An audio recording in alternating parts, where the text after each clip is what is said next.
Það er Samsung Mobile á Íslandi sem færir þér spursmál. Veldu frelsi með Samsung.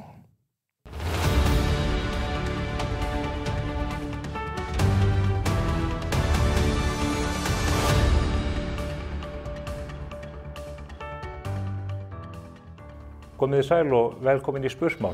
Nýjan umræðu þátt á vettvangi mbl.is sem hefur göngu sína í dag á sjálfan fullveldisdaginn 1. desember. Þessum þætti er ætlað að efla lýðræðislega umræðu í landinu og að einhverju leyti að gera hana skemmtilegri og meira upplífgandi heldur en verið hefur að undanförnu. Við munum fá til okkar hingað marga góða gesti úr ólíkum áttum sem munum varpa ljós á þau mál sem er í brennidepli á hverjum tíma. Síðar í þættinum munum við einmitt fá til okkar tvær mjög öflugar konur, Þórdísi Kolbrúnu R. Gylfadóttur, fjármála- og efnahagsráðherra og varaformaður Sjálfstæðisflokksins og Kristrúnu Frostadóttur sem er formaður Samfylkingarinnar. Þær hafa mjög ólíka afstöðu til þjóðmálana, hvernig staðan er í þinginu og hvernig efnahagsmálum skuli háttað og við ætlum að leiða fram þennan ágreining í fjörugu spjalli milli þeirra tveggja. En við byrjum á vettvangi dagsins, fréttum vikunar sem voru margar spennandi og stórar, sumar jákvæðar, aðrar ekki eins jákvæðar. Jörð heldur áfram að skelfa á Reykjanesi þó að hún virðist nú aðeins vera að róast undir fótunum á okkur. Atvinnulíf í Grindavík virðist vera að komast að einhverju leyti á svipað ról og áður þó að enn sé langt í land og enn ríkir algjör óviss það hvenær íbúum í Grindavík verður hleypt aftur til síns heima eins og áður var. Í Svartsengi er búið að tengja orkuverið inn á landsnetið að nýju sem eru mjög jákvæð tíðindi og innan nokkura daga verður búið að fullreisa hérna miklu leiðigarða sem ætlað er að verja innviði á Reykjanesi. Bláa lónið, mikilvægt fyrirtæki í ferðaþjónustu er ennþá lokað, fyrirtæki sem skapar 800 störf á ársgrundvelli og er talið ein mikilvægasta perlan í ferðaþjónustu Íslands. Við vitum ekki hvenær fyrirtækið opnar að nýju en lokun þess er farin að hafa mikil áhrif á bókanastöðu ferðaþjónustunnar almennt og það kemur meðal annars fram í hríðlækkandi hlutabréfi flugfélagana Play og Icelandair. Það ríkir hins vegar almannavarnar ástand víðar heldur en á Reykjanesi. Í Vestmannaeyjum er erfitt ástand þessar mundir. Herjólfur getur ekki gengið í Landeyjahöfn vegna skrúfubilunar og fiskveiðiskipinu Huginn Vaffe tókst að tosa á eftir sér akkerið alla leið að miðunum og inn í Vestmannaeyjahöfn og tætti þar nánast í sundur einu kaldavatnslögnina sem liggur til bæjarins. Á sama tíma tók skipið í sundur ljósleiðara frá Vodafone sem nú þarf að gera við eða að leggja nýju. Þetta mál er auðvitað alvarlegt og minni kannski helst á aðfarir Landhelgisgæslunnar í fiskveiðideilunum hér á áratugum áður með togvíraklippunum, þó að segja megi að þetta vopn hafi núna snúist í höndunum á okkar góða fólki. Ríkisstjórnin kynnti í vikunni mjög metnaðarfullar tillögur til þess að efla íslenskuna sem er grundvöllur þess að við getum haldið hér úti einu minnsta málsvæði í heimi. Tillögurnar eru 19 talsins, sumar kostnaðargreindar og aðrar ekki og það verður spennandi að sjá hvernig ríkisstjórninni tekst til í þessu mikilvæga verkefni. Í gær hófst síðan stór og mikil ráðstefna í Dúbaí, olíuríkinu mikla sem við könnumst flest við. Það er loftslagsráðstefna Sameinuðu þjóðanna, svo 28. í röðinni sem ætlað er að bjarga okkur undan henni miklu loftslagsvá. Fyrirtæki frá Íslandi, félagasamtök og stjórnvöld, bæði ríki og sveitarfélög, senda þangað hvorki meira né minna en 84 fulltrúa. Það jafngildir því að Bandaríkjamenn myndu senda 84.000 manns á svæðið sem þeir að sjálfsögðu gera ekki. Einkaþoturnar streyma núna inn til landsins og fólkið gistir á glæsilegustu lúxushótelum sem heimurinn hefur nokkru sinni séð. Þar verða ríkar kröfur og ríkari gerðar á Vesturlönd að draga úr loftslagshættunni með því að draga úr útblæstri og öðru því sem hefur neikvæð áhrif á umhverfið og við vitum að Íslendingar verða undir sífellt meiri þrýstingi það að greiða hærri losunarskatta á þá mengun sem þó verður til hér í landinu. Það er nokkuð forvitnileg staðreynd í ljósi þess að Ísland er það ríki í heiminum sem stólar hvað mest á græna og sjálfbæra orkugjafa. Það setur síðan hlutin í enn ankannalegra samhengi þegar við heyrum að því að Kínverjar hafi á liðnu ári opnað 2 kolaorkuver á viku, 104 kolaorkuver takk fyrir og þróunin hélt víst áfram á þessu ári og ekkert lát virðist á aukinni mengun úr þeirri átt. Það er ekki öll vitleysan eins. Við ætlum að ræða þessi mál og önnur úr fréttum vikunar hér við góða gesti rétt á eftir. Þau Ragnhildi Sverrisdóttur, fyrrum fréttastjóra hér á Morgunblaðinu og starfsmann Landsvirkjunar og Snorra Másson, ritstjóra. Þau verða hér með mér eftir augnablik.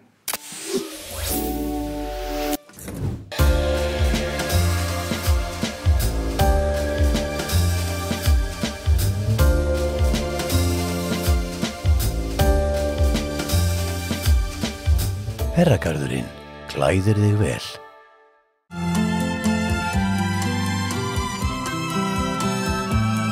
Nóa Comfort. Gott að gefa, himneskt að þiggja.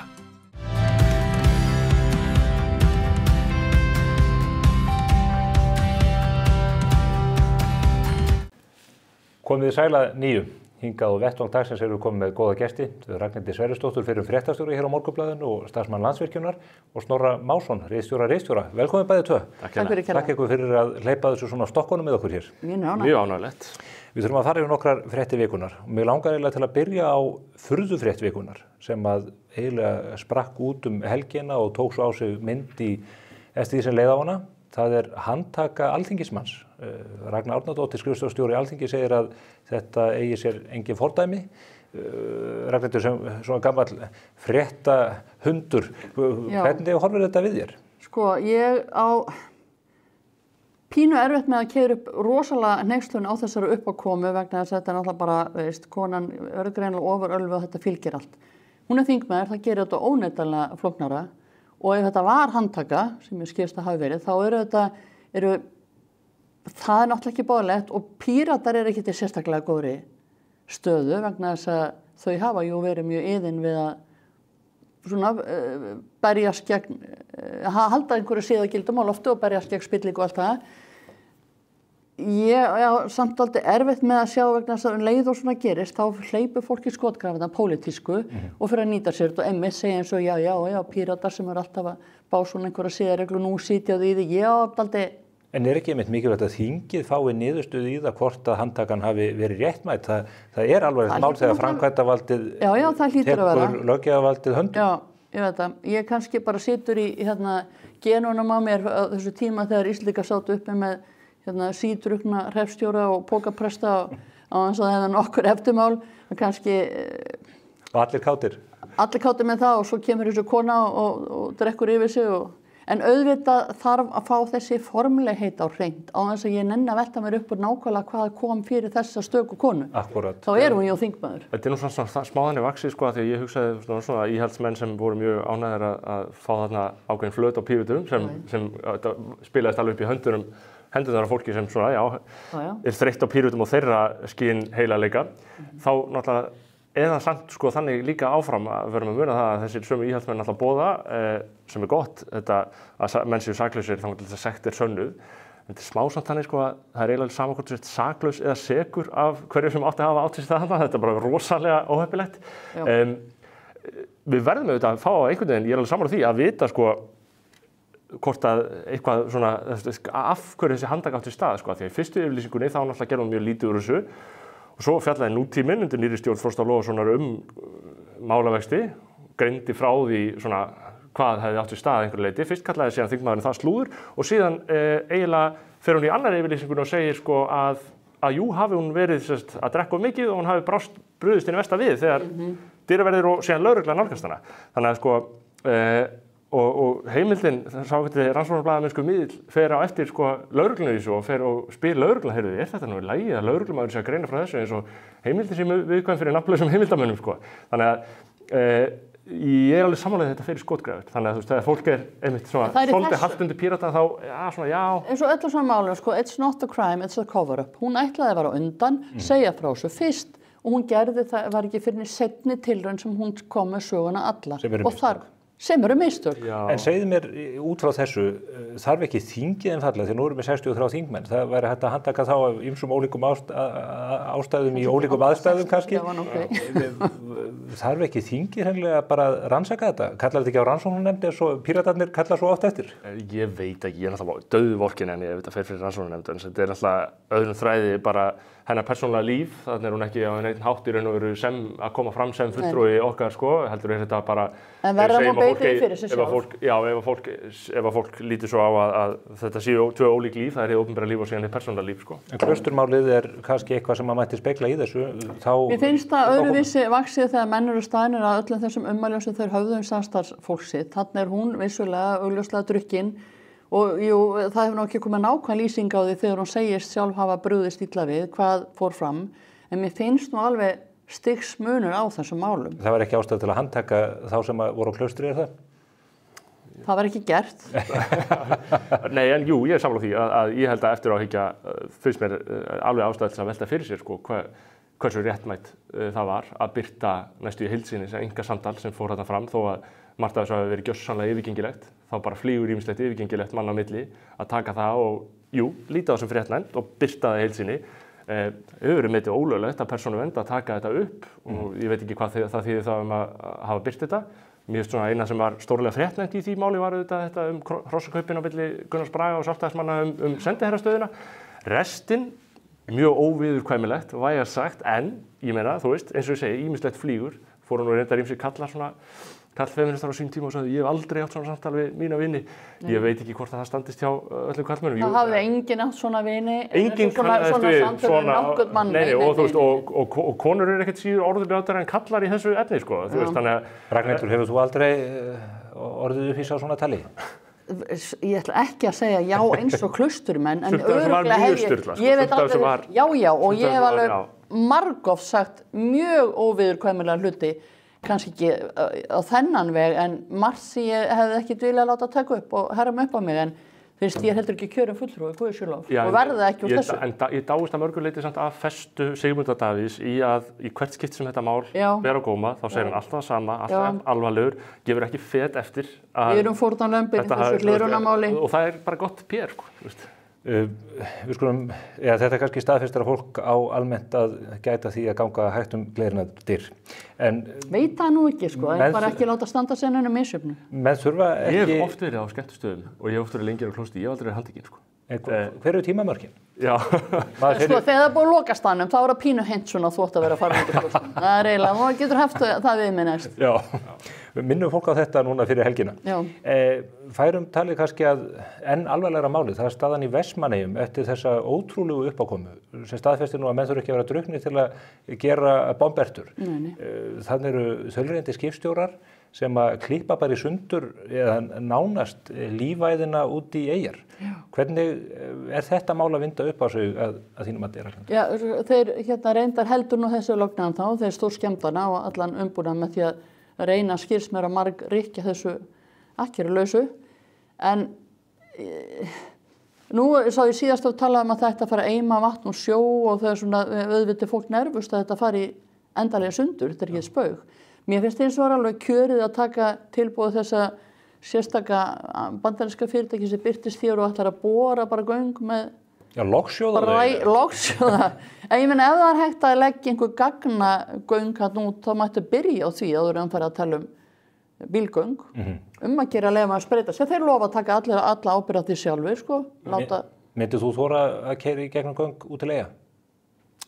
Það er dálítið eldsumbrotasvæði, en var ekki fullt af fólki sem ætla aldrei að fara Hvalfjarðargöng og þau eru svo löngu sprungin. Og það fara allir Hvalfjarðargöngin? Allir Hvalfjarðargöngin. Það er svo ókeypis. Já, ég meina þetta náttúrulega minnir okkur líka á hvað eyjarnar eru háðar okkur, einhverju leyti í gegnum þetta. Og sömuleiðis, ég fer að hugsa þetta í svona neðansjávar leiðslum. Þá fer ég að hugsa líka bara sem hefur nú verið fjallað hérna, að Íslandi er gífurlega líka bara sem heild, ótrúlega berskjallað fyrir því að það sé að því að ímyndaði þetta eru skipstjórar og þetta er gáleysi. Ímyndaði okkur með brotavilja. Hvaða skaða þú getur unnið á Íslandi bara með því að fara með kafbát þarna og kippa þessu í sundur. Við erum alveg komin í Eyland eftir Siggu Hagalín. Já, og eins og ég öfunda ekki þá sem hafa það hlutverk að taka þessu möguleika mjög alvarlega, vegna þess að það þarf að taka hann mjög alvarlega og það þarf að í raun og veru hafa einhvers konar sérstaklega á þessum síðustu og verstu tímum, þegar það logar allt hérna í ófriði allan heim. ég meina, við getum náttúrulega ekki ímyndað okkur að sagan endurtaki sig bara og við fáum hérna til að friðsamlegt hernám Breta. Það getur ósköpin gerst, sko. Mér sagt að Danir séu að skoða hvort að huginn VFE hafi verið eitthvað á ferðinni þegar Nord Stream leiðslan skattaðist. Það eru fleiri leiðslur í hafinu sem að geta farið illa við svona vanga. Það er ekki óþarf að koma því á aumingja huginsmenn. Það er kannski óheppilegt. Og ég veit að séu Nord Stream dæmið, menn hafa ekki komist fyllilega til boss í því máli, bókstaflega. Ekki sagt frá því. Ekki sagt frá því, auðvitað vita er það, en sko ég myndi að við almenningur erum ennþá alveg laus, við höfum ekki hugmynd hvað gerðist, þannig að hversu lengi verður hægt að fela einhverja svona aðgerði gegn Íslandi, sko, eða einhvern veginn grafa það niður, sko. Við virðumst vera í mjög veikri stöðu hvað þetta varðar. Talandi alþjóðamálin, mér þótti eiginlega merkilegt, Ragnhildur, að ég skyti náður hér í settið núna þegar COP28 ráðstefnan í gangi, ekki allur orkugeirinn og ömmur þeirra líka í Dubai.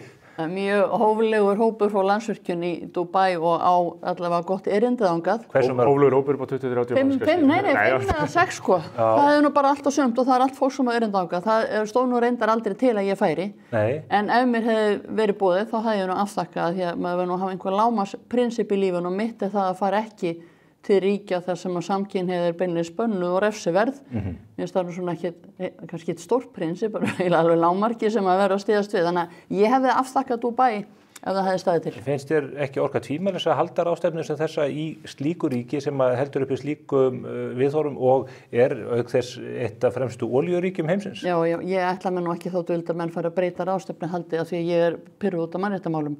Þetta var svo kom upp með HM og allt þetta, þú veist, og fólk er greinilega tilbúið til að líta fram hjá svona smotteri eins og mannréttindum og kannski er þetta hárrétti staðurinn af því þetta olíuríki til að taka næstu skrif í loftslagsmálum, vonandi, en ég verð ekki þar. Ég veit ekki, þetta kýtli ekki, hér koma fólk bara einfallega á mikið að vera boðið á svona virðulega ráðstefnu að fara að neita því af svona prinsip ástæðum. Ég heyri að þetta væri síðasta tækifærið, þannig að ég vona að þau náðu samstöðu. Við erum búin að vera lengi á síðasta sjans með þessi mál, sem ég trú alveg, sko, kannski er alltaf að vera til feldars, en sko, þetta er svo, það fer að dragast aðeins þrótturinn úr þessum síðasta tækifæris viðvörunum, sko. 28. ráðstefnan, er ekki almenningur hættur að gleypa við þessu? Segir mann ekki, er það ekki allt í lagi að við býðum allavega fram á 34. ráðstefnuna eða eitthvað slíkt? Ég held reyndar að almenningur sé alltaf að vera meðvitaðri að það sé farið að leggja á. Sko. Það eru ríkin sem eru að draga lappirnar. Þetta er að breytast til dæmis þannig að það er miklu algengara stórfyrirtæki, sko, þau eru miklu fleiri á sjálfljósið og breyta einhverju og þegar þau gera, þegar peningarnir koma bak við þetta, þá fer eitthvað að gerast. Það þarf bara ekki, það dugar ekki að fá yfirlýsingar jákvæðra vísindamanna, en þegar fyrirtækin eru og fólk fara að átta sig almennt á þessu, þá kemur skriffungir að bak og ég trúi að það sé að gerast. En menn mæta á þessar ráðstefnur, 84 fulltrúar frá Íslandi, frá ríkisstjórninni, sveitarfélögunum, félagasamtökum, fyrirtækjum. Þið fáið ekki heimild til að virkja eina einustu sprænu á Íslandi og á sama tíma eru Kínverjar að opna yfir 100 kolaorkuvera á ári hverju. Ég held að almenningur sé nú ekki svo vitlaus að hann sjá ekki í gegnum þetta. Ég ætla bara að láta þessa yfirlýsingu hérna standa. Það var ekki spurning, þannig að þetta var bara... en það er óneitanlega flókið, sko, að vega og meta þetta, að þessi sjónarmið vegast á, annars verður þetta hrein orka. Við höfum náttúrulega kost á meiri hreinni orku með því að virkja meira. Síðan er það óspillt náttúra. Ríkisstjórnin með svona samsteypu ríkisstjórn sem er svona gjörsamlega ósammála þessa þætti, þá er bara kyrrstaða, bara hrein og bein kyrrstaða. Í stað þess að hafa ríkisstjórn þar sem að forystumenn hennar ganga fram fyrir skjöldu og segja eitthvað uppörvandi það hvernig við ætlum að haga málum hérna til framtíðar, myndi einhverja stemningu í kringum einhvern veginn Ísland, þá erum við núna bara með svona niðurdrepandi ríkisstjórn sem við heldum með hvað segja tölurnar 34%. Það er eins og Atli Þór Fandal, vinur minn, orðaði það, þá er það jaðarskoðun að styðja ríkisstjórnina og þannig að það er engin furða vegna þess að fólk sér bara einfaldlega, þú getur ekki breytt yfir það ákveðið lengi. Þú sér bara þingmálafjöldan, hann skila sér ekkert frá þeim það sem það ætla, svo ég menna þau hafa nú lengi verið heppin með ýmsa viðburði sem að gefa þeim skjól eins og COVID og Grindavík og svona þegar allt að fara í skrúfuna, en það skila sér ekkert frá þeim núna. En heldur að það séu þessir atburðir sem að sé að lengja í lífi stjórnarinnar? Engin spurning, COVID gerði það. Væri hún sprungin að öðru? Hún hefði aldrei endurnýjað umboð sitt án COVID 2021, það alveg ljóst og þetta hefði ekki farið svona ef það hefði ekki verið með þetta tiltölulega augljósa svona almannahagsmál til þess að einhvern veginn skila sér bakvið sko. Þannig að núna erum við í raun og veru, eins og segi, þau náðu þarna glufu til þess að fá kjör aftur og til þess að geta myndað þessa stjórn og annars hefði það ekki gerst og þess vegna er hún að mörgu leyti líka í hugum og hjarta almennings umboðslaus eða eitthvað, það hefur einhvern umboðs- og erindislaus. Já, og sjálfstæðisflokkurinn er alveg forystulaus af því að Bjarni Benediktsson er augljóslega útleið. Jú, hvort það verði Þórdís eða Guðlaugur sem takið við, ég meina, það er rosalega, maður finnur það rosalega að það er einhvern veginn, það snýr sér enginn að sjálfstæðisflokknum og segir, heyrðu, hvað á að gera núna? Fólk snýr sér bara annað, sko. Veit ekki hvert, veit ekki alveg hvert á að snúa sér. En haldið þið kjósum 2025 eða fyrr? Ég held að kjósum 2025, það er segla í þessu sko. Þau muni ekki, þau hafa enga hagsmuni að því að slíta þessu. Nei. Og þau eru búin að éta það mikið af, ég ætla ekki að segja skít, öll, þá að þau munur ekki að halda því aðeins áfram bara til þess að Katrín er núna komið 6 ár. Ekki þeirra vill slíta þessu eins og staðan eru skoðanakönnunum, en hver vill ganga til kosninga þegar við erum með Kristrúnu Frostadóttur sem býður upp á valkost við þessu, sérstaklega valkost við Vinstri grænum sem eru bara búin að, þú veist, sem hlýtur að vera, það er þetta spádómur, maður vill ekki standa við spádómur en það hlýtur að vera úti þann flokka einhver leiti, sko, eftir að Katrín einhvern veginn fer frá völdum, sko. Heldur það getur þurrkast út? Já, allavega hljómar, þau eru forsætisráðherra er sá í þeim flokki sem er með hvað minnsta fylgi af þeim flokkum sem sitja á Alþingi. Sko. Það geta alveg tekið snúning, skipta formann og... Já, ég veit ekki, en ég veit ekki, svo verður Katrín kannski bara forseti, sko. Ég myndi skjóta það, sko, ef hún ennir, eða hún fer að vinna hjá Sameinuðu þjóðunum. Þetta spáði þá að Guðni T.H. mun ekki bjóða sætt fram? Jú, byrju hvað er hann? Búin að vera 2 núna, var hann ekki alltaf þann 3? Jú. Og við vitum náttúrulega þegar forsetar segist alltaf að setja einhver ákveðin fjölda tímabil þá breyta það aldrei út frá því. Nei. Setja alltaf styttra. Alltaf, miklu styttra helst. Nema eitthvað mikið komið til. Já, nema þjóðin kalli. Já. Ég ætla nú að ræða þetta mál hér við Kristrúnu Frostadóttur meðal annars á eftir og þessa stöðu í skoðanakönnunum. Það er fullveldisdagurinn í dag. Við sáum í vikunni ríkisstjórnina kynna svona aðgerðir til stuðnings og varnar íslenskunni sem er eitt minnsta málsvæði í heimi. Snorri, þú hefur látið þessi mál miklu varða, skrifað fjölnismenn og annað hér á fyrir tíð. Já. Hvernig líst þér á þessar 19 tölusettu liði? Já, þeir eru fínir. Ég er náttúrulega að reyna að standa fyrir svona friðsamlegri þjóðlegri vakningu sem ég held að við þurfum á að halda. Af því að ef við tölum fullveldi að við förum hérna við að vera fullvalda þjóð og síðan sjálfstæð þjóð, þá förum við náttúrulega frá því að vera undir verndarvæng Dana og í að vera undir verndarvæng Bandaríkjanna, þarna síðan með Atlantshafsbandalaginu og síðan hersetu. Og að því leitinu til þá finnst mér við náttúrulega framselja því þeim hluta fullveldis til Bandaríkjanna að við ráðum ekki yfir svona því sem er mikilvægast í utanríkismálum okkar. En við höfum getað látið það ganga upp að við séum fullvalda þjóð, heitum sjálfstæð þjóð, að með við höfum eigin tungu. En núna, ef maður myndi líta svo á að heimsveldi Bandaríkin væri að reyna að grafa áfram undan fullveldi okkar með því að senda hérna ferðamenn og láta okkur byrja að tala ensku til að tala við þessa ferðamenn, Þetta er rosa plan. Þá er planið að ganga mjög vel ef við lítum svo á að það sé plan. Þannig að ég held að við þurfum að vakna mjög til vitundar, allir Íslendingar, að standa með íslenskri tungu vegna þess að það er rosalega raunhæfur möguleiki að innan 10, 20, 30 ára, vegna staðan er sífellt að versna, hún er ekki að skána. Staðan er sífellt að versna. Breytast. Já, breytast allan að mínum mati versna vegna þess að ég vil ekki að Ísland sé, ég vil að við séum bara ein þjóð með eina tungu. Ég bara lít svo á, það er bara mín skoðun. Sumir lítur svo á það sé allt í góð að við verðum tvítengt og þá er það bara sjónarmið. Ég er ekki sammála því.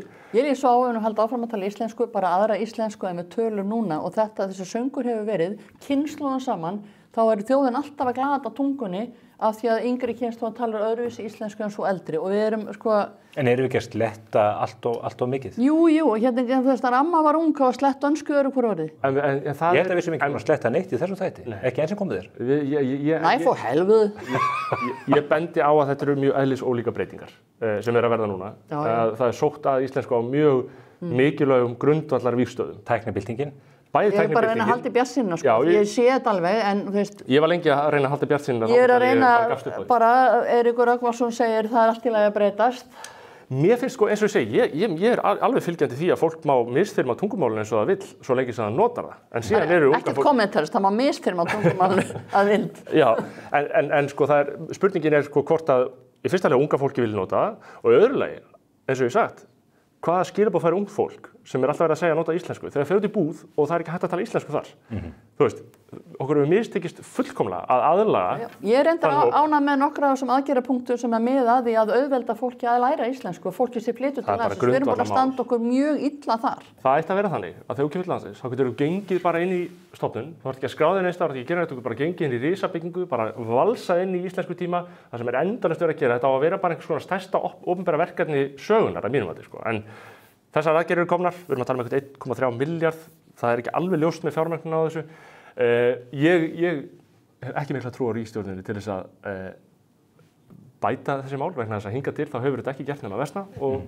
Ekki höfum við sameinast að baki ríkisstjórninni í öðrum málum? Nei, þannig að ég lýsi aftur yfir vantrausti mín. En er það ríkisvaldið sem leysir svona eða er það fólkið sjálft? Ég hef búin að gefast upp á því líka. Ég held núna að einkaaðilar þurfa að koma að borðinu, útgerðarmennirnir þurfa að taka þennan pening sem að við höfum fært í hendur þeim. Útgerðin bjargar íslenskuna og allir glæðir. Búið til sjóði, milljarðasjóði og græja málið. Íslenskan er hafsjór, segir Brim. Guðmundur Kristjánsson er að reyna að kenna sínum erlendu starfsmönnum íslenskum að miklu mót. Kannski getur enga framtakið komið þarna að Ég hef rætt við Guðmund þetta og hann er tiltölulega sannfærandi að hann beri hag tunguna fyrir brjósti og ég held einmitt að við getum ekki sagt eins og Íslendingar munu tamt að gera. Ég held að við getum einmitt ekki sagt, ríkisvald, hvað ætlar þú að gera? Hvernig ætlar þú að berga málum? Heldur þurfum við bara Íslendingar sjálfir að sameinast og póetísk fegurðið því ef að kvótakóngarnir bjarga íslenskunni. Já. Það geti orðið þannig. Ég ætlaði núna svona rétt í lok okkar ágæta og líflega spjalls að spyrja ykkur, byrja þér Snorri, hver verður stærsta fréttin í næstu viku? Þarna er maður alveg berskjaldaður. Næstu viku, við sem lifum í núinu. Já, þetta er náttúrulega minnir okkur á þessar pælingar allar líka hvað allar eins og þeim við erum að fjalla um ríkisstjórnina og þegar fjölmiðlar eru að fjalla um ríkisstjórnina og við erum að tala um ríkisstjórnina þá erum við alltaf rosalega upptekin af því sem er að gerast í vikunni og alltaf í svona einu sinni í mánuði þá fáum við svona augnablik sem allir að tala um hvort að stjórnin springi og við vorum með mál sem er reynda grátlegt að fylgjast með þegar Katrín og Bjarni geti ekki átt eðlileg samskipti um einhverjar ákvarðanir sem Ísland þarf að koma með tiltölulega hreint og fram og með sameinuðum hætti geta það ekki. En já, þannig að eins og ég segi, þessi mál koma svona að fara, þannig að ég á mjög rétt með að... Þetta spáði að verði bara engin stórfrétt í næstu viku? Já, þegar frá líður þá kemur kannski ljós að það var engin stórfrétt, þetta verður allt sandkvæmt fyrir rest. Ég er eiginlega að vona stóra fréttin næstu viku að vera bara áframhaldandi af stöðunni eins og hún verðist vera sífellt skáni Grindavík. Fólk er farið að vinna þar aftur og vonandi bara... Takist að opna Bláa lónið að nýjum? Já. Ekki það sem brennur heitast á mig kannski, en já, hver fyrir sinn smekk. Nei, og alveg innilega sammála því að það væri mjög óskandi að það væri niðurstaðan í svolítið saman, að þar sé bara alltaf róast, sko. En svo er stóra fréttin, ég meina fólk er líka að tala um efnahagsmálinu á Alþingi, talað um ríkisstjórnina, það er ekki að sjá að þau geti einhvern veginn komið með einhverja samfærandi leið út úr þeim ógöngum sem við erum komin. Sem náttúrulega skrifast að mörgu leyti á þau sjálf, á peningaprentun þeirra og síðan lágvaxtastefnu Seðlabankans sem mistókst hrapalega og núna sitjum við almenningur í súpunni og það hefur mjög mikil raunveruleg áhrif á persónulegt líf fólks, hvað það er að verða fátækara og hvað það finnur það. Og verður umræðan á aðventunni þjökuð af þessum stórum málum? Vinnumarkaðsmálin, nú er... Það hlýtur að verða töluverðu þungi því, það getur ekki annað verið. Haldið að menn munu ná saman að halda þessum gjaldskrárhækkunum í hófi hjá sveitarfélögunum? Ég er ekki bjartsýn, bara ekki bjartsýn. Það er ansið freistandi að gera það ekki fyrir þau, held ég. En já, ég held að þetta séu óneitanlega fyrir utan þessi stóru mál og tala um fullveldismál og svona, þá held ég að þetta séu náttúrulega stærstu málin á komandi tímum og þá er líka bara spurning hvaða valkosti fólk upplifir sem einhvers konar raunverulega leiðir út úr vandanum, en þess að maður heyrir ýmislegt sagt, en ég er náttúrulega ekki hagfræðingur, ég veit ekki hugmynd um hvað þau geta gert til þess að laga þetta. Eða getum hent krónunni? Það er annað og stærra mál sem ég verða að kalla á því seinna til þess að ræða, held ég. Ég væri til að taka undir það ef við værum að fara yfir í Bitcoin í staðinn, ekki evruna.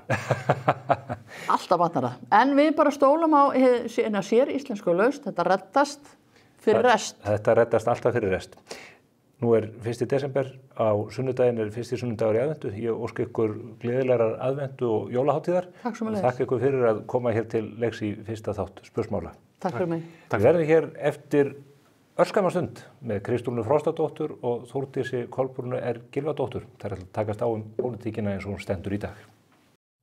Jólagjafa hugmyndir veiðifólksins og vinsælu netgjafabréfin í stærstu veiðibúð landsins. Opið núna. Veiðihornið.is. Þá höldum við leiknum áfram hér á vettvangi Spursmála og það eru komna hér í setti til okkar Þórdís Kolbrún Gylfadóttir fjármála- og efnahagsráðherra og Kristrún Frostadóttir formaður Samfylkingarinnar. Kristrún hefur reyndar lýst í yfir áður að hún sækist eftir embætti fjármálaráðherra mögulega í næstu ríkisstjórn, þannig að hér eru þær í raun að kljást einn og sama stólinn. Velkomnar báða tvær. Takk fyrir. Og þakka ykkur fyrir að mæta hér í fyrsta þáttinn hjá okkur. Já, takk fyrir boðið. Mér langar kannski til að færa talið í upphafi að nýrri könnun sem að við sáum frá Maskínu. Hún dálítið, í anda annara kannana sem við líka séð frá Gallup sem að sýnir það að Samfylkingin fer með himinskautum þessa dagana. Ég varpa þess vegna spurningunni til þín Þórdís. Þetta hlýtur að vera óþægilegt fyrir sjálfstæðismenn sem að eru með mesta þingstyrkin sem stendur að það virðist lítið flot á fylginu og Samfylkingin heldur þessum mikla stuðningi könnun eftir könnun. Já, þetta eru bara töluvert miklar breytingar sérstaklega hvað varðar stuðning við Samfylkinguna í könnunum og þetta auðvitað tölur sem að ég vil ekkit sjá fyrir sjálfstæðisflokkin í skoðanakönnunum en það auðvitað þannig að við erum búin að vera í ríkisstjórn núna í 6 ár, sama samstarfi og það hefur bæði markengi á og hér verðbólga eins og hún og vaxtastig og svona ýmis atriði þannig að það þú veist, klísja en það samt satt, ég meina þetta skoðanakannanir og það margt eftir að breytast bæði út kjörtímabil og í kosningabaráttu og þegar svona þetta fer að einhver upptaktur að því hvað á að taka við og þá skiptir bara máli að það sé algjörlega ljóst hvað fólk að kjósa og hverju valkostirnir eru, þannig að ég hlakka bara til þess verkefnis þó ég vilja sjá þessar prósentutölur hærri heldur en þær eru akkurat núna. Kristrún, þið hljótið að vera ánað með þessar tölur en það líka langt í kosningar. Er það stórt verkefni fyrir stjórnmálaflokka eins og Samfylkinguna að halda dampi áfram út kjörtímabilið? Já, auðvitað það og við erum bara mjög svona jarðbundin hvað það varðar. Ég get nú bara verið sammála Þórdís með það. Þetta auðvitað bara kannanir. Það sem þetta sýnir okkur þó að fylgið þarna. Það fólk með jafnaða taug þarna úti sem á frekar svona breiðum vettvangi og þetta mjög gott og hollt fyrir flokk eins og okkur að vita að okkar stefna nýtur fylgis en það ekki sjálfgefið að það fylgi haldi sér og það auðvitað alveg rétt að þegar nær dregur kosningum þá fer fólk svona taka því kannski aðeins meira alvarlega ákveðið að gefa sig upp og þetta bara stöðugt verkefni og við sitjum ekkert rólega í stólunum þrátt fyrir að við höfum hreyfst upp á við. Ég hef sagt það frá upphafi að þetta bara langtíma verkefni sem við erum að horfa á, ekki bara yfir þetta andstöðu kjörtímabil, heldur bara næstu 2 kjörtímabil. Þannig að það bara mikil vinna framundan og við þurfum bara að standa undir þessu. Skrifið þessa miklu fylgisaukningu sem við sjáum frá síðustu kosningum á þessar stefnubreitingu sem að þú boðaðir, ekki síst varðandi Evrópusambandsaðildina og gjaldmiðlamálin, eða eru það einhverjir aðrir þættir sem að ráða þarna för? Sko ég veit nú ekki hvort að ég sé besta mannskjan til að svara fyrir þetta. Ég hugsa að fólk finni sig út frá mjög mismunandi þáttum inn í Samfylkingunni en ég gerði það samt að markmiði að við myndum sameinast í þessum flokki breiðu línurnar, svona aðeins hreinni sósíaldemókratískri stefnu sem snýr þá að velferð og jöfnuði og hvernig við fjármögnum kerfin okkar, hvers konar stefnu við erum fyrir atvinnulífið og finnst alltaf í lagi að við getum verið ósammála svona stök mál sem eru kannski ekki undirliggjandi svona kjarnamál sósíaldemókrata. Ég vona að þetta sé afrakstur af því, auðvitað byggi ég líka mína stöðu á því að þessi stefna sé að hjálpa flokknum, en svo mér það auðvitað bara komið ljós þegar á líður, þegar við höldum þessari stefnu gangandi, hvort að þetta sé það sem veldur. Það eru fleiri flokkar sem eru mældir í þessu könnunum heldur en bara flokkarnir ykkar, við sjáum fylgi Vinstri grænna, það í rétt rúmlega 6%, könnun eftir könnun á milli könnunar aðla, þannig að það virðist vera eins og að flokkurinn sé fastur í þessu lága fylgi, rétt yfir mörkunum hreinlega. þetta þekkt í pólitík að valdi taugatitringi innan stjórna. Finnurðu fyrir því í samstarfi ykkar að menn séu farnir að ókýrast yfir því að flokkur forsætisráðherrans skuli ekki hafa meiri fylgi en raun ber vitni? Sko auðvitað, það segir sig sjálft, það hefur auðvitað áhrif á fólk sem starfar í stjórnmálum og sérstaklega þegar að það sama fólk ýmist sko vill að flokkurinn sinn sé stór og sömuleiðis ef þau vilja halda áfram og fá áframhaldandi umboð að þá þetta fyrir fólk að máta sig við einhverja nýjar tölur. Það er bara eins og það er og þá við Framsóknarflokkinn líka. En þannig að jú, það hefur áhrif en heilt yfir að þá snýst þetta bara að halda áfram með verkefni. Ég meina við tókum að okkur verkefni til 4 ára og það er ekkit alltaf auðvelt og það verður ekkit auðveldara þegar 6 ára eru liðin þótt við þekkjum hvort annað vel bæði við sem sitjum við ríkisstjórnarborðið og liðið sem heild, þessi 3 þingflokkar. En auðvitað er það þannig að það hefur áhrif þegar þú finnur og sérð samkvæmt skoðanakönnunum að fylgi að fara niður en það er líka góð leið til að hækka fylgi og skella sér í stjórnarandstöðu. Ég meina það er líka þekkt, það er bara þannig. Þannig að þetta skiptir þetta allt saman máli en það skiptir líka bara máli að vinna sem tók staðir fyrir fólk sem býr í þessu landi og það er á endanum það sem á að skipta mestu máli en pólitík er auðvitað pólitík. Við heyrum af þungum ágreiningi milli ríkisstjórnarflokkana, við heyrum þá ýmsum áttum innan úr stjórnarflokkunum öllum. Kristrún, verðið þið vör við þetta? Kemur þetta upp úr holunum á Alþingi eða náðu að fela þetta fyrir ykkur? Jú, þetta verður við alveg vitna þessu. Ég held að ef alþjóð verður vitnaði þá verður við að sjálfsögðu vitnaði. Það var auðvitað mjög skýrt dæmi sem að auðvitað bara formaður Sjálfstæðisflokksins viðurkenndi meðal annars síðasta vor þegar að þinginu var svo til slútað bara svona einum eftirmiðdegi. Stjórnarandstaðan var svona að byrja að setja sig í stellingar hvað mál ætti mögulega semja og svo bara ákveðið að fella þau öll niður og loka húsinu. Þannig að auðvitað finnum við alveg fyrir þessu. En ég meina, ég hef sagt það víða að sko öll vinnan sem við erum að leggja í Samfylkingunni í dag þarf að byggja bara á því hvað við ætlum okkur að gera ef við komumst til valda. Ég nærist ekkert sérstaklega á okkur óreiðu í ríkisstjórninni núna vegna þess að ég get ekki byggt mitt fylgi á því að það sé allt í volli hjá þeim. Ég þarf að hafa eitthvað fram að færa sjálf. En það hefur áhrif á fylgið hjá þér? Auðvitað hefur það áhrif, en ég einmitt vona innilega að stór hluti af þessu fylgi sé frekar ánægjufylgi með Samfylkinguna en óánægjufylgi með ríkisstjórnina.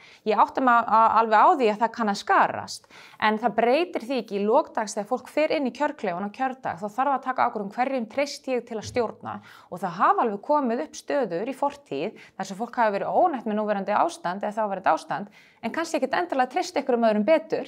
Þannig að við getum ekki byggt okkar fylgi bara á óreiðu hjá þeim, við þurfum að vera með eitthvað sem komið að borðinu. Ég hef öruggar heimildir fyrir því að við skorist mjög alvarlega í brýnu milli stjórnarflokkana út af frumvarpum sanngirnisbóta kerfi sem að forsætisráðherrann hefur keyrt á. Það er mál sem að teygja sig inn í þitt ráðuneyti vegna þess kostnaðar sem að þetta getur leitt við ríkissjóð. Eru þið alveg í rónni með að það sé hægt að leiða mála þessu tagi í jörð eða hangir þetta á bláþræði? Það er stundu sagt í samtölum að jarðhræringarnir í Grindavík hafi valdið því að menn hafi tekið fókusin af þessum mikla ágreiningi og að minnsta kosti tímabundið snúið bökum saman. Sko ég held að þetta frumvarp sem þú nefnir sé nú, ég veit ekki hvort það er rétt svo að segja, þetta er nú ekki aðalmálið, en það er auðvitað mjög reglulega bara ýmis mál sem koma upp sem að ýmis þarf að leiða í jörð, ná okkur samstöðum eða ákveði hvað skrefum á að taka og það er ég meina fólk veit það alveg að það er ákveði mál sem að eru erfiðar að ná samstöðum en önnur. Þú nefnir hérna eitt frumvarp sem eru misjafnar skoðanir Það er líka bara...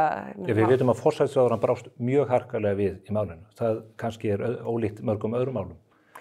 Já, það er bara allir gangur á því, sko. Hver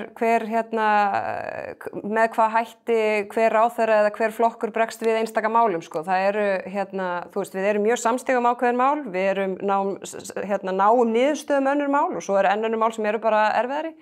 Og sum sem að hreyfast hægt, ég meina við getum nefnt, þú veist, raforkuframleiðslu og málefni, kannski ekki útlendingi heilsinni, en allavega svona það kerfi sem að tekur úr fólki sem leita alþjóðlegri vernd og við getum rætt skatta og við getum rætt útgjöld og það er ýmis mál, ég meina þetta bara, þetta hefur legið fyrir frá upphafi, þannig að það er ýmislegt sem að gengur á og það er bara, og það er það sem fylgir því líka að vera í ríkisstjórn, alveg sama hvernig stjórnarformið er, ég meina ég hef verið í annari tegund líka ríkisstjórn, þar sem að máli segja að þú svona meiri samleið hugmyndafræðilega, en það gekk nú ekki sérstaklega vel heldur sko. Það er bara vesen, ég meina það er vinna, það er stanslaus vinna að vera í ríkisstjórn og ekki alltaf ég að kvarta við því. En ekki ótrúlegt að orkan fari meira og minna í það og fá mál komi inn í þingið? Sko það auðvitað kallar það á fleiri fundi, fleiri samtöl að ná okkur í niðurstöðu. En við erum líka með dæmi stór verkefni og stór mál þar sem að einmitt mjög mikil tími fór í að ná okkur niðurstöðu í þau. En á endanum gera það verkum að málin voru þá betrunin og jafnvel með breiðari sátt út fyrir sko raðir stjórnarflokka sem að kostur þessa stjórnarsamstarfs. Af því að núna erum við meira, ekki hér í dag sko, heldur almennt, erum við svona meira farin að tala hinnar svona neikvæðar afleiðingar einhvern veginn eða neikvæðar þætti þessar ríkisstjórnar. En það eru þetta líka gríðarlega margt sem hefur fyllt þessu formi af ríkisstjórn. Við höfum náð sko kerfisbreytingum og árangri og svona sátt út í samfélaginu í ákveðnum málaflokkum einmitt út af því að við höfum þurft að leggja meira á okkur í aðdragandanum til þess að ná niðurstöðu. Það talið að skattamálunum sem að þú myndist á í upptalningu þessara mála. Í kosningabaráttunni síðustu þá lagðir þú áherslu á það að Sjálfstæðisflokkurinn stæði fyrir það að hækka ekki skatta. Frá þeim tíma höfum við séð veiðigjöld hækkuð, fiskeldisgjald lagt á, varaflugvallagjald, gjaldtaka aukin í ferðaþjónustu, tekjuskattur á fyrirtæki hefur verið hækkaður, fjármagnstekjuskattur hefur líka verið hækkaður og þitt fyrsta verk í ráðuneytinu var að leggja á alveg nýjan skatt í tengslu við jarðhræringarnar í Grindavík. Þetta nú ekki eitthvað sem að þú hefur talið óskar stöðu fyrir nýjan fjármálaráðherra? Nei, það er ekki þannig að ég hafi nótrað hjá mér, finna leið til að hækka skatta á fyrstu vikum í fjármála- og efnahagsráðuneytinu. En ég hins vegar get alveg, og ég skil algjörlega þær meldingar sem koma frá mínu fólki, mínum flokki, hvað það varar. En ég get samt alveg sagt bara heiðarlega, mér leið ekki sérstaklega illa með að leggja þennan skatta á við þær aðstæður sem voru uppi. Við erum með ofanflóðasjóð sem að nær utanum snjóflóðavarnir og aurskriðuvarnir og tjón eða sérst utan það en þetta ekki. Þetta einfaldlega bara nýr veruleiki sem blasir við okkur og það þurfti að drífa í því að fara í þessa framkvæmd. En var ekki hægt að fara í þessa framkvæmd nema með skattahækkun? Já sko þessi framkvæmd hleypur á nokkrum milljörðum og við erum auðvitað þegar með önnur útgjöld út af þessari stöðu sem kemur upp, bæði afkomu, trygging og leigustuðningur sem við erum ekki að sækja með skattheimtu annars staðar, heldur fer út úr ríkissjóði. Ríkissjóður ekki með halla, þannig að þessi 700 krónur á hefðbundna íbúð hjá fólki til þess að fjármagna þetta sameiginlega verkefni, að það held ég að hafa verið rétt leið í bland við aðrar leiðir sem farið verið í til þess að mæta þessum nýju útgjöldum út af þessari stöðu. Og við auðvitað, þú nefnir ákveðna skatta, sumt af þessu ég meina það að leggja á eitthvað skatta á nýja atvinnugrein eins og fiskeldi það ekki óeðlilegt, en það auðvitað óeðlilegt ef við ætlum að hækka hann þannig að það fara að skaða greinina, það getur má ekki vera vilji neins. En á móti höfum við þetta líka á þessu sama tímabili, höfum við þetta líka lækkað aðra skatta. Ég meina miklar kerfisbreytingar í tekjuskattskerfinu eru raunverulegar skattalækkanir og aðrar tilfæringar upp á marga 20 milljarða undanfarin ár. Þannig að þetta er samblanda. Ég meina ég ekki með þannig kreddu sín að það sé bara aldrei breyta sköttum eða að þeir aldrei rétt á sér. En það bara skiptir máli samt hvað viðhorf þú hefur gagnvart því. Þetta er annar manna fé sem að fólk vinnur sinn og við tökum af því. Þetta er ekki réttur ríkisins bara að sitja á sjóðum bara alveg óháð því hvað þeir geta verið stóri til þess að fjármagna allt og ekkert. En þetta er bara staðan. Þetta bara og var ekki fjármagn fyrir þessu en það þurfti að fara í þessa framkvæmd. Kristrún, ólíkt Þórdísi, þá ferð þú ekki til vörð þegar að tala um skattahækkanir. Það langur listi af hugmyndum það hvernig megi hækka skatta bæði á fyrirtæki og tiltekinn hóp einstaklinga í samfélaginu.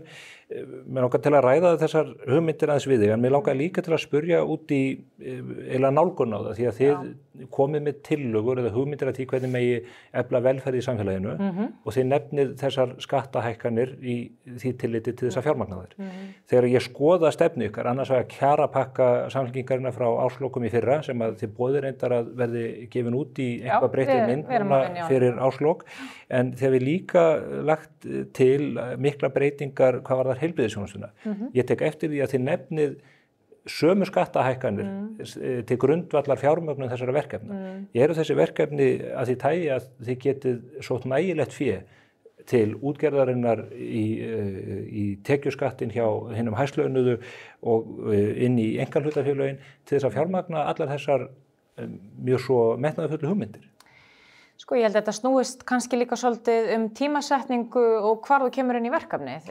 Viðbrögð okkar til dæmis núna við stöðunni í kjaramálunum eru fallaði hvernig kerfin eru uppbyggð í dag og við erum bara ósammála uppbyggingu ákveðna kerfa. Við til dæmis erum ósátt við þá nálgun sem hefur heyrst frá flestum flokkum ríkisstjórnarinnar að tilfærslukerfin sem eru vaxtabótakerfi, húsnæðisbótakerfi og barnabætur séu til þess fallin að búa til eitthvað svona bótaþega í samfélaginu og eins að skattar séu bara svona einhver hræðileg álagning á fólk sem að megi aldrei nota sem hagstjórnartæki. Bæði þessi kerfi, tilfærslukerfi og skattar eru hagstjórnartæki líka. Þetta er leið til þess að eiga stundum við þenslu ef hún kemur upp eins og núna, en þetta er líka leið eins og til dæmis í aðdraganda núna komandi kjarasamninga til þess að vera ventill á launahækkanir. Vegna þess að til dæmis eins og tilfærslukerfin, þau eru þannig að þú getur verið með 2 einstaklinga í sama launaflokki í allt öðrum aðstæðum. Viðkomandi kannski einstæður á leigumarkaði meðan annar í eigin íbúð skuldlítill og með maka og aðrar tekjur. Og það er kannski ekkert eðlilegt að þessir einstaklingur fái sömu kjarahækkun eða kjarabót í svona ástandi ef við getum nota tilfærslunar. Og það sem að ég kannski vilja vekja athygli á eftir að ég komin í pólitík er að við þurfum bara að geta átt samtal og að því leytinu til fagna ég því að fjármálaráðherra sé að tala að hún sé ekki með kredduhugsun skatta hvernig þessum tækjum og tólum stýrt. Þannig að svo ég svari spurningunni beint þetta sem varða kjarapakkan, það snýrar því að laga kerfi núna með í rauninni svona skammtíma sporslu, þannig að við stjórnum ekki kerfin í heild sinni. En síðan í heilbrigðismálatillögunum, þá erum við að horfa til áratugar hvernig við getum smám saman trappað upp þjónustuna, fjármagna hana betur og við erum ekki að boða byltingu í tekjum á 1 ári, 1-2 árum. Heldur hvernig við getum smám saman auki verðmætasköpun og líka komið til að mynda á auðlindarentuskatti að fleiri aðila en útgerðina. En þið eru með mikið útfærar hugmyndir eins og varðandi eflingu heilbrigðisþjónustunnar, viljið stórauka hlutdeild hennar í þjóðarkökunni. Við viljum bæta um 1% sem er eins og bara 75.000 manns. 1-1,5%? Já, töluðu á sínum tíma, þannig að þetta er bara í takt við þjóðarvilja. En þið talið hins vegar að þessar útfærslur á skattkerfisbreytingar sem eiga fjármagna þetta, að þið munu koma fram með þær haustið 2023-2024. Af hverju fylgja ekki útfærðar tillögur hvað þetta varðar samhliða hinum mjög svo útfærðar tillögum í heilbrigðiskerfinu? Ég meina þetta er bara, að mörguleyti er þetta bara spurning hvenær er tímabært að sýna þau spil, vegna þess að við stöndum líka þeirri vinnu. Ég er þeirri stöðu og ólíkt til að mynda Þórdísi Kolbrúnu að ég er ekki með 10 manna við 100 manna sem vinna fyrir mig í ráðuneyti, sem eru með líkanið og geta hreyft tölur eftir hentisemi. Ég er ein formaður með mína ráðgjafa, þannig að einhverju leyti er þetta bara þú getur verið með hugmyndir og það er takmörk fyrir hvað getur útfært þar mikið þó þú þekkir breiðu línurnar og við viljum ekki skjóta okkur í fótinn en svo maður segja með því að stilla upp útfærslu sem við vitum við getum ekki staðið við. Þannig að við erum að taka okkur tíma, við viljum líka eiga samtala við fólk og segja, herðu, ef við viljum fara þessa leið í heilbrigðisþjónustu, ef við viljum, eins og við ætlum að tala í kjaramálunum eftir jól, fara í betri jöfnun í kerfinu varðandi barnabætur, varðandi vaxtabætur og húsnæðisbætur, erum við tilbúin að skoða einhverjar tilfærslur annars staðar í kerfinu, þannig að til dæmis fólk á miðjum aldri sem er eignamikið, er tekjuhátt, geti jafnað út stöðu yngra fólks, þannig að það komist á hærra upp stigan síðan meir í lífinu.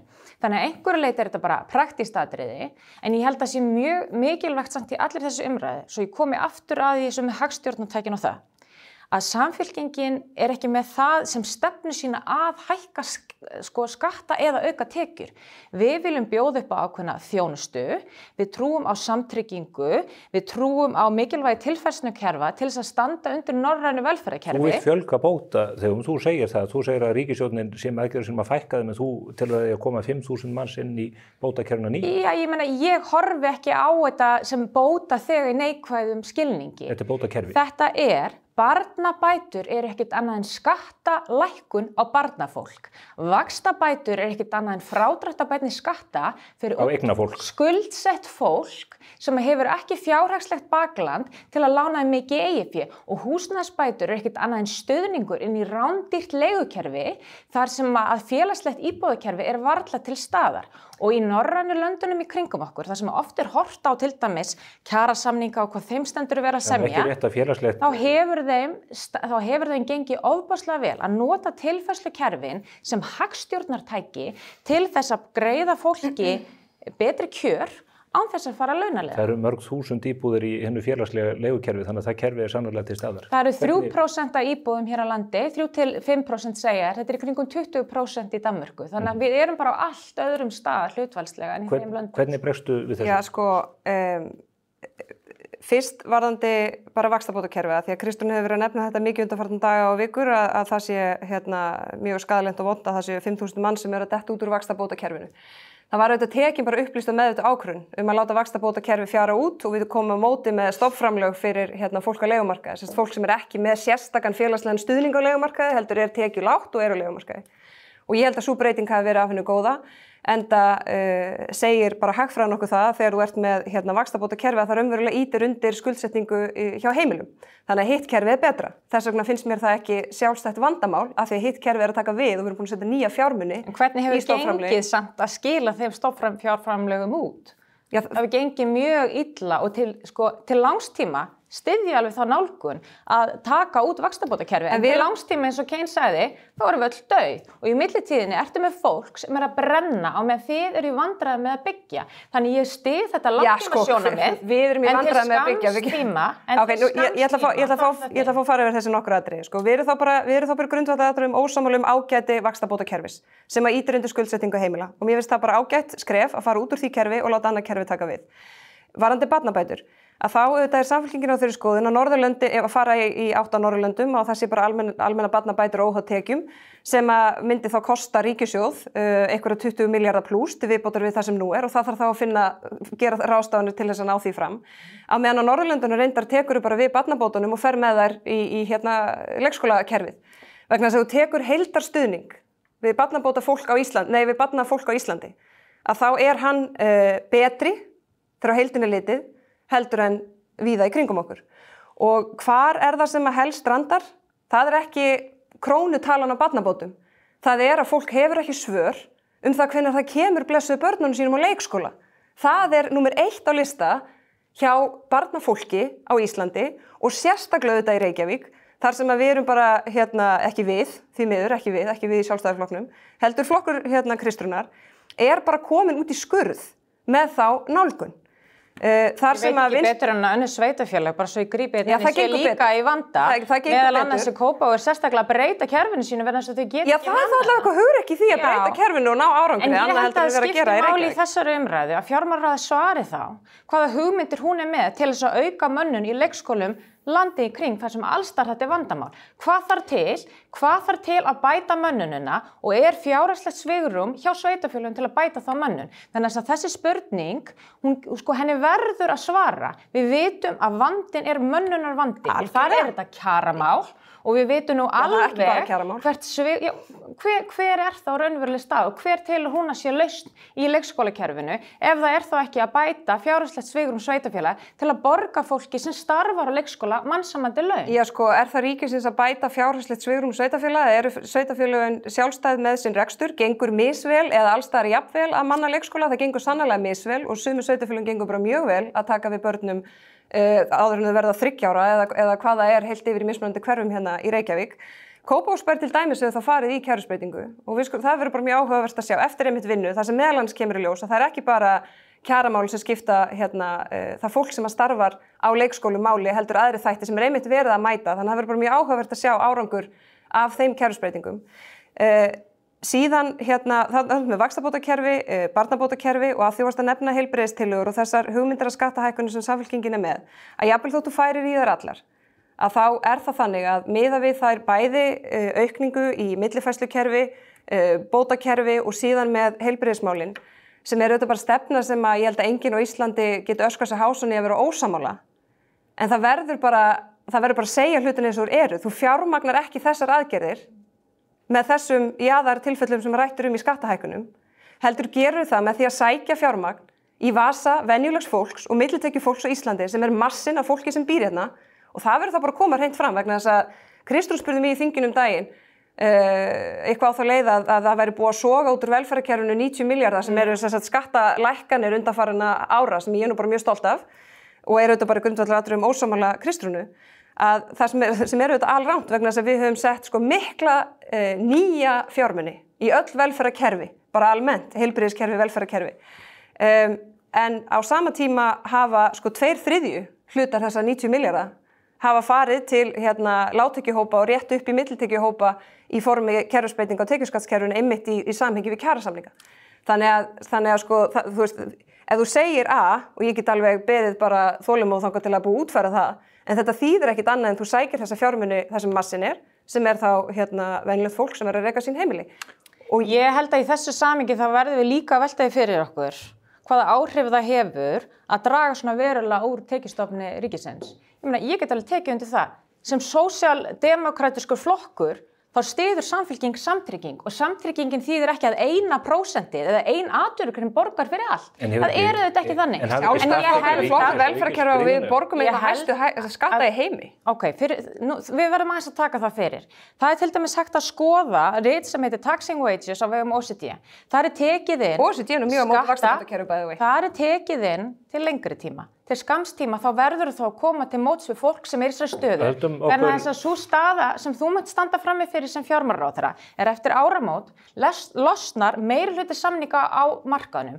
30% af útgjöldum hins opinbera launakostnaður. 65% af útgjaldavexti ríkisins núna á milli ára í komandi fjárlögum verðbætur og launabætur. Leiðin til þess að komast út úr þessum útgjaldavexti og til þess að koma í veg fyrir að allir þessu auknu fjármunir sem ykkar ríkisstjórn hefur sett í velferðarkerfinu okkar og heilbrigðiskerfinu okkar séu bara í formi launa og verðlagsbóta. Það hefur mjög takmarkað komið inn, ef við tökum til dæmis fjárfestingu í Landspítalanum út fyrir sviga, mjög takmarkað komið inn til að bæta þjónustuna og bæta aðstöðu fólks. Vegna þess að ríkisstjórnin föst í viðjum launa og verðlagsbóta vegna þess að hún ekki tilbúin að beita skattkerfinu með sértækum hætti. Og þar komum við að áhrifum svona skattalækkana. Vegna þess að það algjör mýta að halda því fram að eina leiðin til þess að bæta kjör fólks sem virðist vera aðalstefnan á Sjálfstæðisflokksins að fyrst og fremst lækka skatta, ekki stuðla efnahagslegum stöðugleika, en það sjáum við mikinn óstöðugleika í dag, sé það að lækka skatta. Ef að þú fær lægri skatta sem lágtekju einstaklingur eða millitekju einstaklingur, en á móti hækkar húsnæðisverð, vegna þess að það hefur ekki verið svigrúm til félagslegra uppbygginga, á móti hækkar laun sem að flýtur yfir í verðbólgu vegna þess að það hefur ekki verið svigrúm til aðgerða og jafna aðra þætti út og við stöndum frammi fyrir því að fólk hefur séð skattalækkanirnar í rauninni rýrna í lok dags, þá færðu ósköp lítið út úr því og ráðherra þarf að átta sig á því núna í aðdraganda kjarasamninga hvaða afdrifaríku áhrif það mun hafa að vera ekki með vilji til að fara í ákveðin stuðning við lægstu tekju einstaklingar í landinu til að fá launahækkanirnar bara í andliti síðan meir. Kristrún, við skulum aðeins taka hér í lokin umræðuna stöðu almennings heilt yfir, bæði hinna verðsettu og hinna betur settu. Það lítur að verðbólgunni, vaxtastiginu. Við erum að fá tölur núna inn frá Hagstofunni sem að sýna að það að draga mjög hratt úr hagvexti. Við fáum sífellt fréttir af því að fasteignamarkaðurinn sé að lendi í einhvers konar alkuli. Hefur fjármálaráðherra ekki áhyggjur af því að Seðlabankinn hafi einfaldlega tekið of hart í bremsuna og við séum að lenda hér í algjörum viðsnúningi í stöðu hagkerfisins á komandi mánuðum? Það sem ég hef nú mestar bæði áhyggjur af og svona óþolgagvart svo langa saga okkar sem að mig langar að svo gjarnan að við komumst út úr sem eru bara þessar miklu sveiflur. Þessi mikla verðbólga í gegnum tíðina með undantekningatímabilum sem að ég vildi trúa að gæti orðið meginregla og ég veit að getur orðið meginregla í íslensku samfélagi, hún getur það. Og þegar við horfum á hvort sem það fasteignamarkaður eða einkaneysla, að við sjáum þó í þessum tölum að það sem snýr að okkur og svona hinn undirliggjandi innlenda verðbólga, það allavega á réttri leið. Þannig að það auðvitað hangir mjög á því hvernig okkur farnast að taka ábyrgar og skynsamlegar ákvarðanir, sérstaklega kannski í bara komandi kjarasamningum. Boltinn hjá verkalýðshreyfingunni og atvinnurekendum frekar heldur en Seðlabankanum? Já, allavega kjaraviðræður eru auðvitað boltinn hjá aðilum vinnumarkaðarins og það getur ekki verið þannig að hluta þeim kjaraviðræðum sé einhvern veginn að vega sjálfstæði Seðlabankans og kalla eftir einhverjum loforðum eða annað slíkt. Við getum öll alveg, það eru ýmsar skoðanir á því hvort að vextir hafi lækkað of hratt og hækkaðir of hratt og þar fram til götunum. En við vitum samt hvað þarf til þess að ná tökum á því að við séum með þetta mikla verðbólgu þannig að það séu forsendur til þess að lækka vexti. En þú ert líka yfir samninganefnd ríkisins þegar kemur að því að semja opinbera starfsmenn. Myndu standa först fyrir gegn launahækkunum á þeim vettvangi? Já, það skiptir allavega sannarlega máli að almenni markaðurinn leggi línuna. Það sé ekki hið opinbera sem leiðandi í því. Við heyrum hins vegar alveg frá eins og BHM sem eru að benda á bara hver þróun hefur verið undanfarin ár hjá þeim, hjá háskólamenntuðu fólki á móti öðrum tekjuhópum og við myndum verið með krónutöluhækkanir undanfarið en svona síðastlega 14 kjarasamninga þá eru bara örfáir sem hafa verið krónutölur en það hefur meira verið undanfarið. Þannig að það, já, ég meina við á endanum... Þú mun taka mið af almennum markaðnum. Á endanum verðum við einfallega að vera tilbúin til þess að gera það sem þarf og það sem mér finnst áhugavert, verandi lögfræðingur en ekki hagfræðingur, að þegar við erum að tala um kjölfestu, verðbólgu og þróun hennar og í sögunni og allt þetta, ég meina það sem að þetta stórum hluta snýst er sko, þessi bara svona hvort að fólk trúi því að þetta sé hægt, hvort að fólk treysti þessum aðilum sem að hafa áhrif á það hvernig þetta þróast eða ekki, hvort að nægur samtakamáttur til þess að ganga í takt til þess að laga þetta og að það sé ykkur svona leiðtogar í því verkefni sem að við getum svona sameinast og við höfum þær forsendur til þess að gera það núna ef það nægur vilji og við myndum öll njóta mjög góðs af því, alveg sami hvað hlutverki við erum í íslensku samfélagi eða hverju tekjur okkar eru baklandi eða annað og ég vona að við náum því verkefni og þessi nægur pólitísku stuðningur líka þvert á flokka vegna þess að það mun einfalda verkefni allra á næstu árum. Hvar liggur boltinn, Kristrún? Er hann bara allur hjá pólitískum andstæðingum þínum eða er þetta verkefni sem að lítur að þessum hópi sem að Þórdís nefnir? Sko, ég almennt ekkert á þeirri skoðun að ríkið alltaf vera að stíga inn í kjarasamninga. Ég held hins vegar að eins og sko, velferðarkerfið okkar er byggt upp núna og staða eins og ég segi þessara þátta sem að hafa oft aðlað sig að aðstæðum fólks. Þá þarf að grípa þar inni. Við höfum bara heyrt frá almenna markaðnum að þau gera kröfu að það komi þá inn einhverja kjarabætur í gegnum ríkið. Og ég hef sem hagfræðingur einmitt lagt áherslu á það, eins og ég nefndi í dæminu áðan, að ef þú ert með 2 einstaklingi í sama launaflokki þá miklu eðlilegra að við séum með sértækar aðgerðir sem taka mið að fjölda barna, að hvort þú ert að leiga eða hversu mikla vaxtabyrði þú ert með, af því að annars verður það oft þannig að sko staða verst setta einstaklingsins verður það sem að verða ítrustu kröfur verkalýðshreyfingarinnar. Þannig að þetta er það sem að ég skil ekki í áherslum stjórnvalda að vilja ekki sína spilin í aðdraganda kjarasamninga og skapa þessa sátt.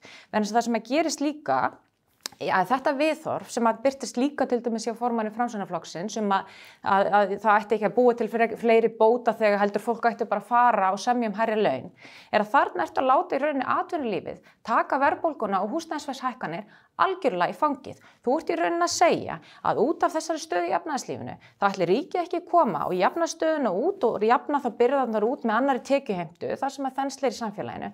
Heldur þú segir bara við atvinnurekanda sem er kannski með 70-80% af launakostnaði sem er sín rekstrarkostnaðir. Þú ert að borga fyrir hærra húsnæðisverð og þú ert að borga fyrir verri velferðarþjónustu. Og það er þessi þríliða sem að sósíaldemókratar á Norðurlöndunum hefur tekist að fara fram með og koma ákveðnu öryggi á vinnumarkaði og ég vona að ríkisstjórnin sjái ljósið í því samhengi þó ég heyri þetta að hér eru við þetta bara ósammála pólitískt. Þórdís eru þetta ekki flokki sem að lítur upp til sósíaldemókrata á Norðurlöndum en þau eru ofta að nefna það dæmi varðandi vinnumarkaðinn hvað þau eru elegant og fara hægt fram og eru með góðar kröfur skilji. Þannig að hér er verið að tala um leikskipulag sem er ekki verið að fylgja ríkismegin og þess vegna held ég að þau ætti að hugsa sig mjög vel eins og ég segi 30% af útgjöldum ríkissjóðs eru laun. Ætlið þið að leggja spil á borðið inn í samningana? Við vitum alveg að stjórnvöld koma að því áður en að kjarasamningar eru kláraðir, þá er kallað eftir því.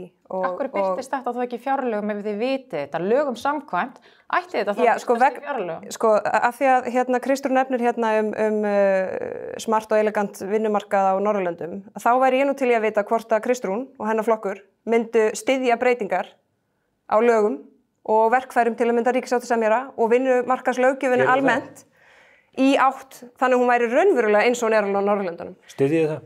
Við höfum ekki stuttar breytingar sem hafa verið lagðar fram í því samhengi. Þú getur ekki bara haldið og sleppt, sko.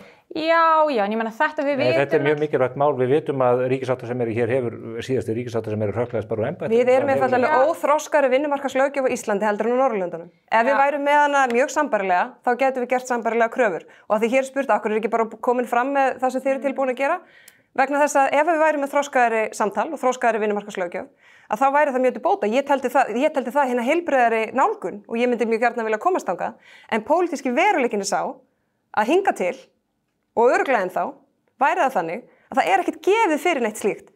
Línan er bara færð og þá eru bara komna nýjar Ég held reyndar að fjármálaráðherra myndi ræða við verkalýðsforystuna sem ég efast reyndar Stórlón hafi gert með þessu orð, þá myndi hann átta sig á því að þau eru einmitt ekki stödd þar, að þau vilji ekki eiga þetta samtal fyrirfram. Og mér finnst að leiðtogi í stjórn, í ríkisstjórn, eigi að mínum að þetta ekki að tala með þessum hætti, auðvitað á að vera forysta, pólitísk forysta í þessu máli, ekki segja bara þau vil ekki vera með og þessin er ekki. Ég sagði ekki þau vil ekki vera með og þessum er ekki. Ég legg til að fjármálaráðherra eigi þá alveg ekki við samtal við forystunni í verkalýðshreyfingunni, þannig að hún vill endilega leysa þetta mál farsællega, fá að koma snemma að borðinu og byrja samtali sem mér skilst að sé ekki ennþá hafi við stjórnvöld, þrátt fyrir að séu 6 vikur þar til að kjarasamningar losna. Við tökum það allavega með okkur út úr þessu ágæta samtali að málefni kjarasamningarna verða á vettvangi þingsins í vetur. Það verður ekki hjá því komist. Og erum nú þegar á vettvangi annarra ráða sem ég á sæti og hefur sjálfsögðu átt þessi samtöl. Akkúrat. Þakka ykkur báðum kærlega fyrir komuna. Kristrún Frostadóttir og Þórdís Kolbrún Gylfadóttir. Takk. Þá er ekki meira á vettvangi spursmála þessa vikuna, en eins og þið heyrið og sjáið, þá er þetta besti og öflugasti vettvangurinn fyrir lýðræðislega umræðu í landinu og við verðum hér á föstudaginn næsta með mjög góða gesti að nýju. Sjáumst kátt.